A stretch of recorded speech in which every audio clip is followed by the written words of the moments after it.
Hello and welcome to the James Granström podcast Super Soul Model series, where I help people tune and tap into their natural state of well-being.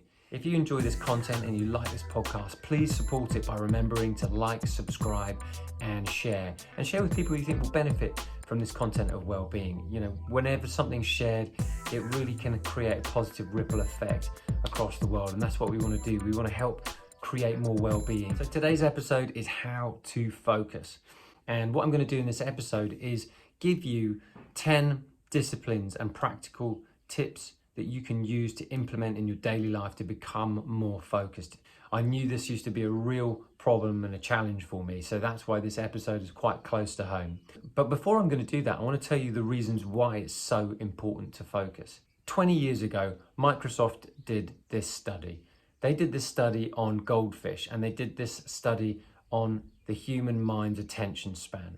And back in the year 2000, before social media, they measured the attention span of human beings as 12 seconds. Then they did the attention span of a goldfish, and that equated to 9 seconds. And 20 years later, 21 years later to be precise, it's almost as if our attention span has decreased to about 8 seconds, which means we've got a lower attention span as a species than a goldfish. So what's that saying about our species? What that's saying about our species is that we're in trouble because we're scattered mentally. And one of the reasons why I'm wanting to do this podcast is to share with you ways to increase your attention span, to increase your focus and be part of the solution. Because a lot of adults are suffering from mental health and a lot of kids are suffering from mental health. And when I talk about mental health, I'm talking about things like anxiety. I'm talking things about like constant worry, incessant worry. Why are people feeling that way? They're feeling that way because of a lack of focus and a lack of discipline. And this episode is going to highlight some disciplines for you that you can take away and implement to increase that attention span to much, much longer. So why do you want to learn how to focus? You want to learn how to focus to improve the quality of your inner world, which means your relationship with yourself, and your outer world, your relationship with everyone else. And so you need to get the internal checked. You need to get the internal set up correctly, which means you've got to learn how to focus better so that your external world improves and the quality of your life improves. The quality of your life improves not just materially, but emotionally, spiritually, and physically when you take care of your internal world, which means you've got to learn how to focus better. And a lot of the problems of the world are caused at the moment by mental health issues because a lot of people are being bombarded with too much information from social media. And so our attention spans have gone down and our comparison levels have gone up. So we start comparing ourselves more and more to other people. And when we look at social media, we're looking at only the very best of what people are posting. So we're not really getting true reflections of comparison. And a comparison that Theodore Roosevelt is the thief of all joy. And if you keep focusing on what other people are doing and not focusing on yourself, you lose your center. And that is the first problem with focusing. And it's so important that you learn how to focus better because it could cause a lack of sleep when you're not focused. Your sleep quality goes down because you're mentally concerned about what's going on. When you're feeling anxious when you go to sleep, you don't sleep well. And when you don't sleep well, you wake up the next day, and then the next day, you're not performing at your best because you're not focused, because you had a poor quality of sleep. So it just creates this negative spiral. And if you're not focusing properly, it can cause poor digestive issues. Why? Because when your mind's not at ease, your body's not at ease, and your body responds to a mind not at ease, causing disease. So why else is it important to focus? It's important to focus because when there's too much information, you need to narrow it down. Have you ever gone into a store and there's too much stuff? You want to narrow it down so you've got a selection. When there's a selection, it's much easier to pick and choose, but when there's too much information, the brain cannot handle it. It's like mental overload. And that's basically what's happening right now in the world. There's mental overload, there's too much information. So what we want is selection. And when we're selected, we can narrow it down. And when we narrow it down, we feel calmer. And a lack of focus can lead to things like poor results, and poor results can lead to poor choices, and poor choices can lead to life dissatisfaction, which can cause to relationship issues, lack of money issues, happiness levels on the decline, Self-esteem issues can come out of that, all because of a lack of focus. And you can turn it around by increasing that attention span and increasing that level of focus. But what's really important here is you've got to have a why that's greater than yourself. Because when you want to make an effort to become more focused, it's because you are completely dissatisfied with the way your life is going. And if you're just okay with the way life's going, you're not going to make any significant changes. Because the human condition is this: when I experience adversity, I'm willing to make positive change. And until I'm willing to face such adversity, I'm going to just stay safe, because that's what we do. We default to our safe setting. So it's really important that if you don't have a why that's big enough for you to want to learn how to focus better, what's going to happen is that you should turn this episode right off right now, because the most important thing is you've got to have a why that's greater than you. And that why that's greater than you is usually to do with love, usually to do with family, usually to do with relationships, usually to do with a bit of self-respect, usually to do with helping others. Because you've got to be able to be fueled by something that's going to want to make you positively change. For me, my big why is to help other people heal. Heal because that I've healed myself through these principles that I share on this podcast. And because I've healed myself, I want other people to heal. And wouldn't it be nice to just create a little bit more heaven here on earth by having more people know this information and apply it and get success and get positive experiences and have an improved quality of life and relationships and money, happiness, health and success. That's what's important to me. And because I've done it for myself, I want other people to do it for themselves, which is why I do this podcast. So my why is greater than me. And so what's your why? So in order for us to enjoy a greater quality of life, that means we've got to learn how to focus better. We've got to focus on what we want. And in order to get there, we have to become disciplined. We have to become disciplined in our minds and in our intents about what we want and move towards that. Because when we make room for discipline, we will reach freedom, and freedom is a great sense of satisfaction, and that's where we want to move to as an individual and as a collective. And that freedom comes from freedom from what other people are thinking, doing and saying.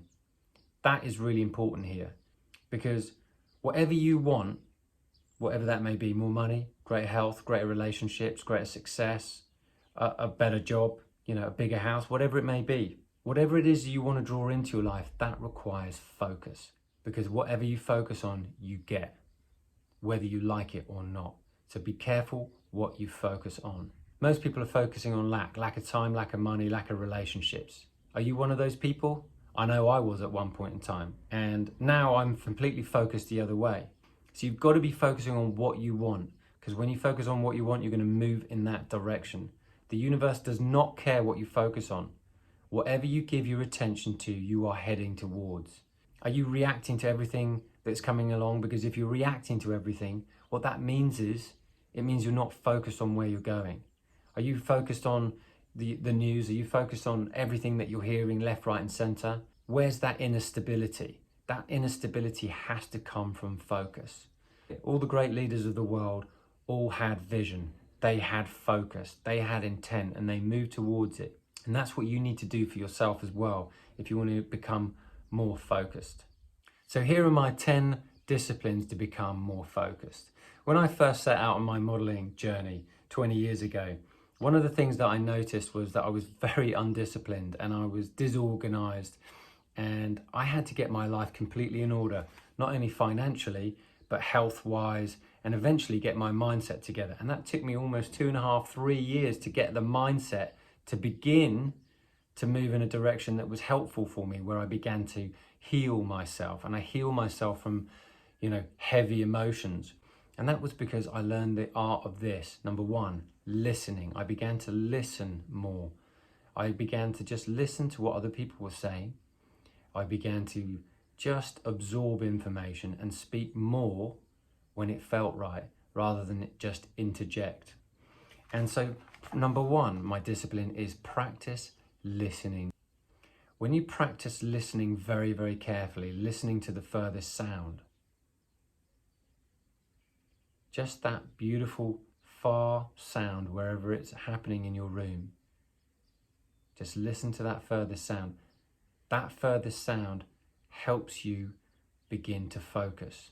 So that background sound, that background noise is what you want to tune into. And when you give your attention to that background sound, what happens is you begin to elongate your attention span. Now you just practice for 10, 20 seconds, but eventually get it longer to a minute, stretch. Feel it's like putty in your hands. Try and stretch that focus for longer than 10, 20 seconds, get it up to a minute.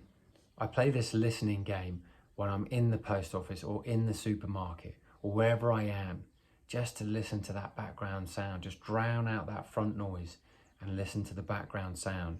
It's very powerful for stretching your attention span. Number 2, learn how to meditate. Now I've got a course on that, 7 ways to meditate in 7 days. I've been meditating for a long period of time, and with the meditation, what you can do is just sit in silence, close your eyes, keep your back straight, and listen to the sound of your breath. When you begin to focus on the internal sound of your breath, you create the focus right there and then. And that focus is on yourself and on your breathing, and it elongates your focus and your attention span. And that carries out from that little practice of sitting still in your meditation into your daily life, making you be able to focus for longer periods of time better and better. It's so powerful to be able to do that because it sharpens your ability to focus. So whenever you're out and about, can you just be aware that you're breathing? Can you give your attention to your breathing? Because when you listen to the sound of your breathing, what you're doing is you're guiding your attention there and sharpening your focus simultaneously. So it's a great way to listen to your breathing, and of course also listening for the furthest background sound. Now number 3, this almost seems like a bit like a mundane exercise, but it really produces laser focus once you get going. Pick a spot on the wall in your bedroom, lie down and look at it for a minute. Simultaneously, you could look at a plant in your house. You could just be sitting on your sofa and look at a plant leaf. But get this is where it starts to change a little bit. I want you to be able to focus on that leaf or that spot and feel appreciation, which means you're conjuring emotion from within, from your gut, looking at that point. Because when you are able to feel an emotion when you're looking at a spot, what that means is you are having a relationship with it, which means that your attention span begins to grow. It's like you're adding oxygen and life to whatever you're focusing on. And that is exactly the same when you're trying to maybe make $1 million, maybe trying to get a new home, maybe it's you're trying to attract the right partner. Whatever it may be for you, when you focus on something with appreciation, it grows. So it's important to just pick one spot and go for it for a minute. So I often have a spot on the wall that I just look at and single-mindedly look at this point. Now I often do this simultaneously with an external exercise when I'm doing the horse stance in Qigong, and I'm looking at the trees and I'm looking at them swaying. Because when I'm looking at the trees swaying, it's keeping me focused. And when I'm looking at the leaves and the branches as they move in the wind, what happens is my mind is becoming more relaxed and I'm in tune with that movement, which helps me be flexible in my attention, but helps me be laser focused by staring at it. So it really helps increase your attention span by looking at a plant or a branch or a leaf moving in the wind.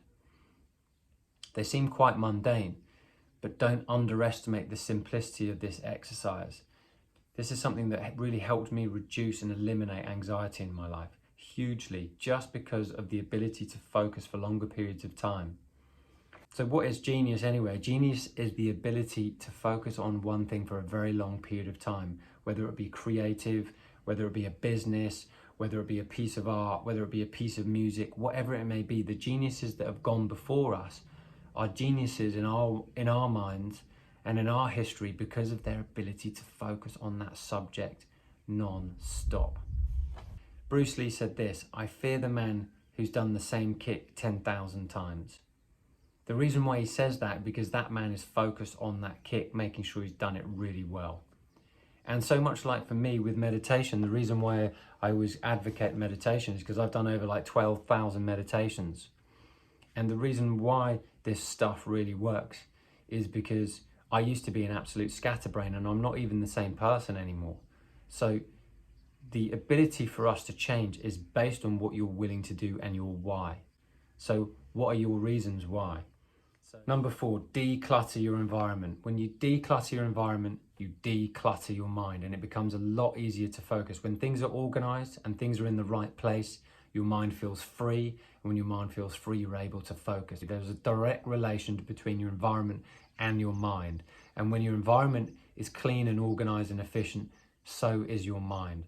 And so it's much easier for you to focus when you have a decluttered environment. So I've got charity shops every single week, getting little bits out all the time. Why do we do that? We do that to lighten the load so that the mind can become freer.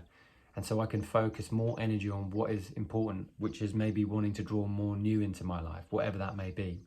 So what is it for you that you're wanting to draw into your life? If you're wanting to draw something new into your life, you've got to let go of those old things that no longer serve you. What clothes can you get rid of? What furniture can you get rid of?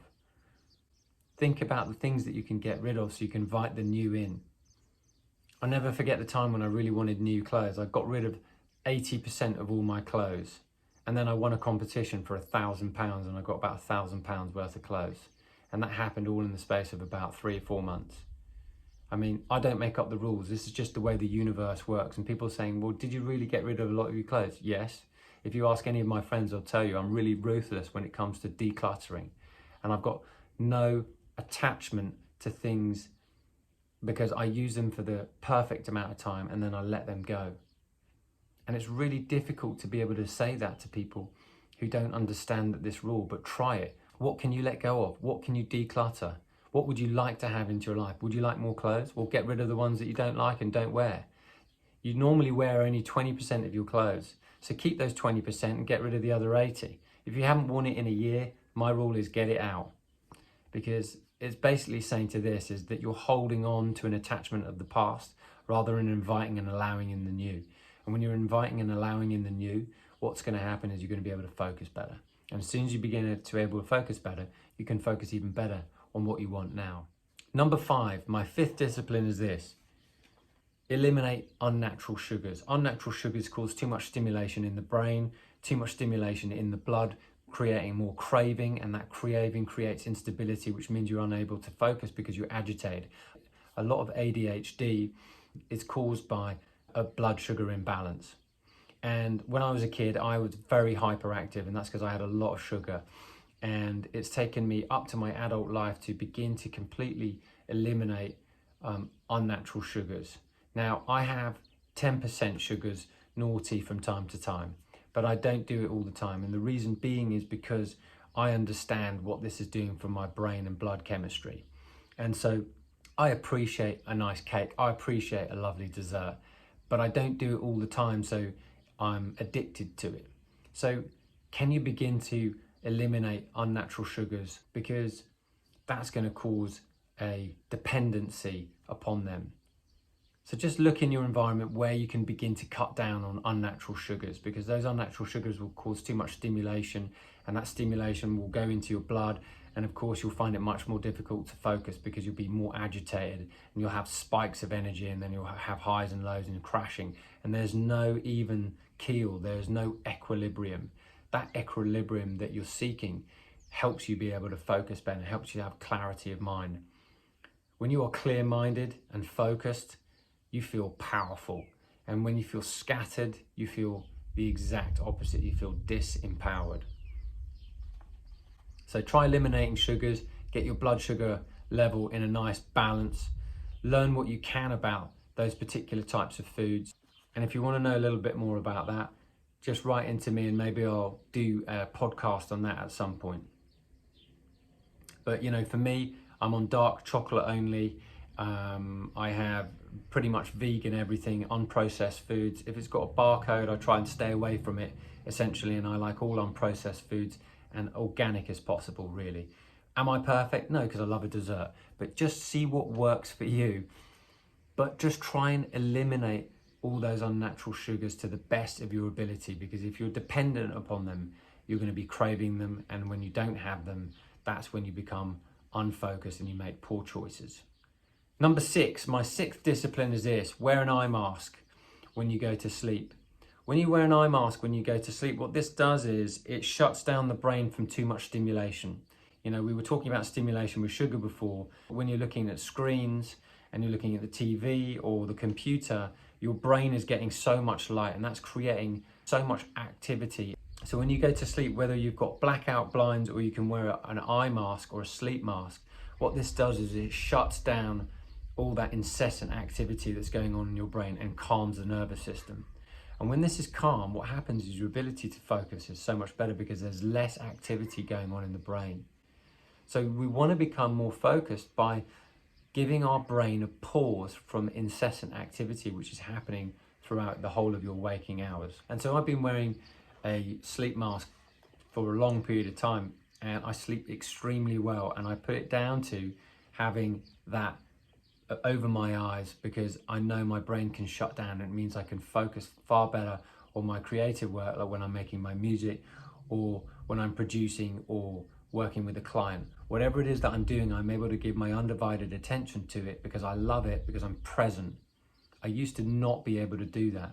So having an eye mask is really powerful for you and be able to develop that ability to lower and reduce the brain activity that comes as a result of lots of screen time. Number 7, my 7th discipline is to write down your intents every single day. Now, I've done an episode on this. When you write stuff down, there's a stronger chance that it's going to come true. Because when you write stuff down, what you're actually doing is focusing on what you want. And so when you say stuff, which is I want this or I want that, that's great. But when you write it down, it puts it and seals it, and life can deliver it a lot faster. There is magic in writing stuff down. And the magic is because you become more focused. So pick up that pen or pick up your phone and start typing out what you want to have happen today and how you want to feel. I've got a to-do list, I've got a to-feel list, and I've got a list that I want the universe to sort out for me. This list by itself has absolutely changed the quality of my life. But don't believe me, you've got to try it for yourself. Write stuff down, see what happens, and see what results come back from your life as a result of writing stuff down. I always write down, universe, bring me an unexpected gift to me today. Universe, surprise and delight me today. Universe, find me good deals when I go to the shop or the store. Universe, orchestrate my day so it's smooth, easy and enjoyable. Universe, bring me a few good laughs today. Universe, help me bring out the best in myself and others today. Universe, help orchestrate a win-win with my client today. Super simple things, but I'm writing it down because I'm focused, because that's what I want. The universe just says yes, yes, yes. Life will go yes, yes, yes to you when you are very clear about what it is that you want. So when you write stuff down, you're being clear, and when you're being clear, the universe can answer. Now, number 8, train your brain. And you can train your brain through music such as brain entrainment videos that you can find on things like YouTube and Spotify. Have the ability to create greater coherence in the left and right hemispheres of your brain. And in doing so, what that does is that coherence helps you to be able to focus better. So focus is greatly enhanced by music. You ever wondered why sports people wear like their headphones before they go onto the court? You know, particularly Serena Williams, she loves to do it. The reason why they wear them is because they're getting themselves into an emotional state, which means that they are focusing. So music has the ability to chill you out, and it's got the ability to psych you up. It's also got the ability to make you feel pretty much any emotion given the quality of the song or whatever it's about. So you train your brain through coherence by wanting to feel a certain way. So when you're wanting to feel more focused, when you're wanting to feel more confident, and when you're wanting to feel really good, you choose songs that take you higher. When you're listening to these brainwave entrainment tracks, what they're doing is they are activating both hemispheres of your brain simultaneously, helping you go into deeper states of mind, helping create longer focus, helping awaken different areas of the brain to help you focus better. So go and check those out if they inspire you. They're very powerful. I listen to them quite a lot. And I just pick stuff on YouTube and I listen to them for like 10-15 minutes at a time, because I'm very auditory, so music is a really powerful way for me to be able to focus. And if I'm ever feeling a bit too hyped up, I bring on the calm music, and if I'm feeling a bit too calm and a bit too chilled, I try and bring the energy higher. So you're always trying to find this state of balance. And this helps you focus. So music is a wonderful way you can focus. Number 9, my 9th discipline is to feel gratitude. When you place your hand on your heart, HeartMath did this study. What happens is it reduces anxiety. When you put your hand on your heart, what it does is it connects the brain and the heart together, which are 2 different brains, and the third brain is your gut. And this has all come from Aboriginal culture, that there are 3 different brains. The one up here in your mind, the one in your heart, and the one in your gut. But when I read a book years ago called Mutant Messages from Down Under, they were saying that the gut brain talks to the upper brain, which is why you get gut reactions. But when you move into the heart space, what happens is you become a lot more powerful, because from the heart, this sends out the electromagnetic energy to the universe and gives back what you're feeling. And so when you're thinking and focusing about what you're grateful for, life will bring you more. So when you're grateful for everything that you do have, you'll get more to be grateful for. Really simple formula. But you've got to feel it, and you feel it in the heart. And so this actually creates greater focus, and it stretches your attention span. So can you think of today, by putting your hand on your heart, what are you super thankful for? Pick 5 things, but this is the exercise. I'm grateful for this because, and do that each time, 5 times, because the because gets you into that feeling, which stretches your attention span, which stretches your focus. If most people are not focusing for longer than 8 seconds, by the time you finish this exercise, you'll have increased your attention span. And number 10, my 10th discipline is this: focus on yourself. If you have ever skied or ever snowboarded, this will make a lot of sense to you. But if you haven't, have you ever done roller skating or something like that? Because what you've got to recognize is that if you've ever gone to a roller disco, you can't focus on the people in front of you because you'll roll right into them. And in skiing and snowboarding, what happens is if you focus on the people in front of you, you end up going into them, and it turns into an accident. And so very much like that in life, you've got to take the same premise and do it with yourself, with what you're doing in your own work. So focus on yourself and what you're doing, not what other people are doing. Meaning, stop looking over your shoulder. Stop thinking that the grass is always greener. You've got to focus on your own yard and make your own yard the best it possibly can. You've got to make your own life and do what you can with it the best you possibly can, given whatever you've got in front of you. Because when you focus on yourself, what you have and what you can do, and not be too concerned with what other people are doing, what you do when you look over your shoulder is give you all your attention away, and where your attention goes, energy flows.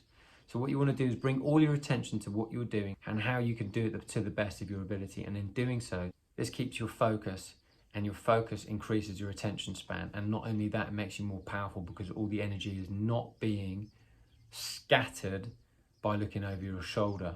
So that's why I love snowboarding, and I love weaving myself in between people when you're coming down at the bottom of the mountain, when people are at the end of the day. And I always feel so proud that that was the lesson that I learned when I first started, because at the beginning I was like falling into people when I first started snowboarding 20 years ago. And then when I learned how to navigate the board, when I learned that it was all my ability to focus, that's when it all made sense and it just clicked into place. So focus on yourself, focus on what you're doing, and focus on what you can do, and stop looking over the fence about what other people are doing, because it's your own game that you need to be focused upon, not theirs. Remember, when you're looking at their game, you're scattering your energy rather than focusing on yours. People will come to you in time when you are so focused on what you're doing, because they're going, what are you doing? Why are you doing this so well? But all you're doing is you're giving your attention to improving the quality of your life. You're giving your attention to improving your own well-being. And in doing so, it will inspire other people. But it's pretty basic, simply because you're just focusing on what's in front of you. You know, if you want to go upwards, you focus up, and that's it. You don't focus on what's going on with that other person around the corner. And that's the difference between busybodies in the world. Busybodies in the world are the people who are constantly looking over their shoulder and see what other people are doing, rather than giving their attention to their own because they're feeling too inadequate. Focus on your own game, and you will increase your confidence. You will increase your ability to focus, and you will be formidable. Whenever I look at the professional tennis players, I'm always in awe, because they just say to themselves, I'm just going to play the next point the best I possibly can, which means that I might not have control whether I win this point or not, but I'm going to play each shot the best I possibly can, given the discipline and the focus that I've learned from hitting this ball 10,000 times plus before. So that's exactly the same analogy you've got to take into your own life. And when you take that into your own life, you'll become stronger, more confident, happier, more relaxed, and you're going to have a greater state of well-being. Because when you focus on yourself, your life will improve. So I hope you've enjoyed today's episode. And if you've got great value, why not head over to Instagram and tag me in a post? Make sure you follow me at James Granström and let me know what your favorite takeaway was. I'd love to hear from you. And if you've got any questions, why not DM me? And if you've got any ideas for a new podcast episode you'd like to hear about mind, body and soul well-being, then feel free to drop me a DM, and maybe it's your idea that I choose for another podcast to talk about. In the meantime, I wish you a wonderful week ahead. And as always, I wish you green lights all the way.